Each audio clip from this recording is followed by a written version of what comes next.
1 Samuel chapter 26. And the Ziphites came unto Saul to Gibeah, saying, Doth not David hide himself in the hill of Hachilah, which is before Jeshimon? Then Saul arose, and went down to the wilderness of Ziph, having 3,000 chosen men of Israel with him, to seek David in the wilderness of Ziph. And Saul pitched in the hill of Hachilah, which is before Jeshimon, by the way. But David abode in the wilderness, and he saw that Saul came after him into the wilderness. David therefore sent out spies, and understood that Saul was come in very deed. And David arose, and came to the place where Saul had pitched, and David beheld the place where Saul lay, and Abner the son of Ner, the captain of his host, and Saul lay in the trench, and the people pitched round about him.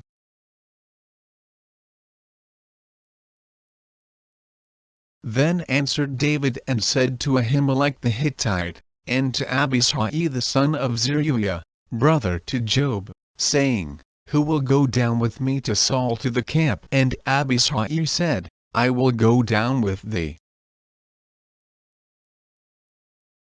So David and Abishai came to the people by night, and, behold, Saul lay sleeping within the trench, and his spear stuck in the ground at his bolster, but Abner and the people lay round about him. Then said Abishai to David, God hath delivered thine enemy into thine hand this day, now therefore let me smite him, I pray thee, with the spear even to the earth at once, and I will not smite him the second time.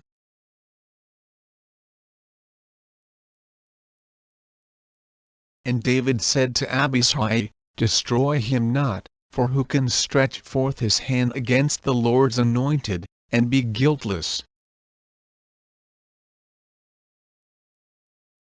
David said furthermore, As the Lord liveth, the Lord shall smite him. Or his day shall come to die. Or he shall descend into battle, and perish.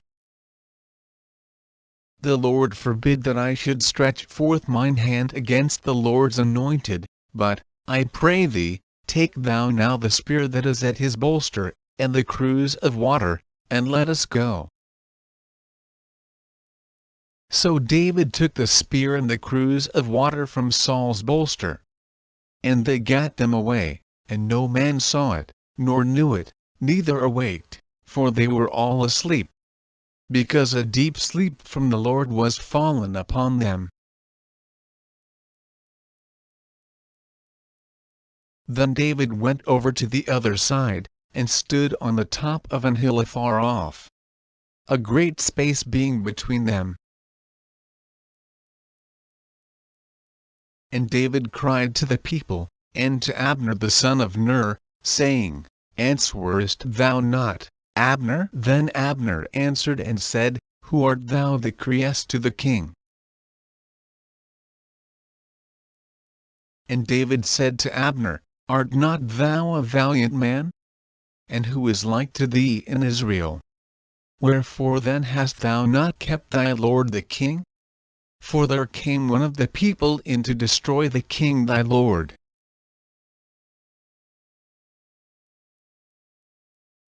This thing is not good that thou hast done. As the Lord liveth, ye are worthy to die, because ye have not kept your master, the Lord's anointed. And now see where the king's spear is, and the cruse of water that was at his bolster.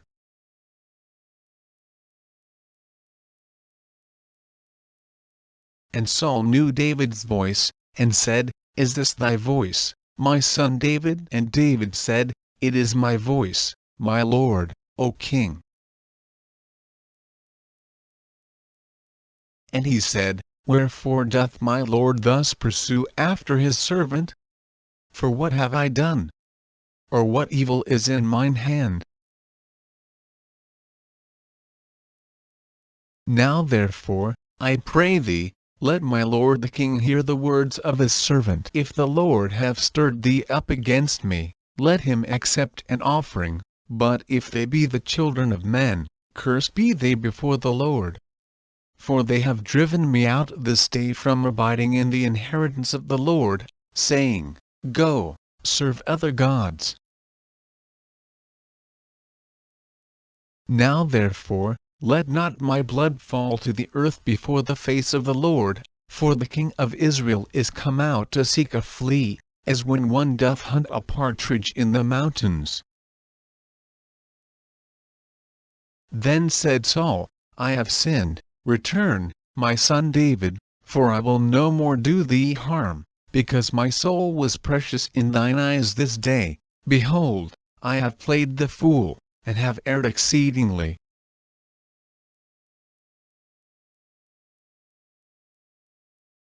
And David answered and said, Behold the king's spear. And let one of the young men come over and fetch it.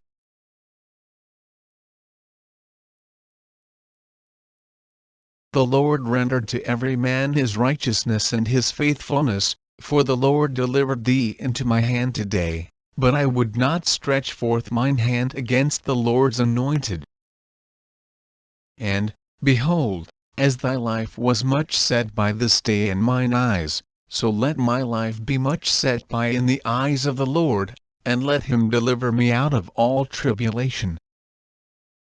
Then Saul said to David, Blessed be thou, my son David, thou shalt both do great things, and also shalt still prevail. So David went on his way, and Saul returned to his place.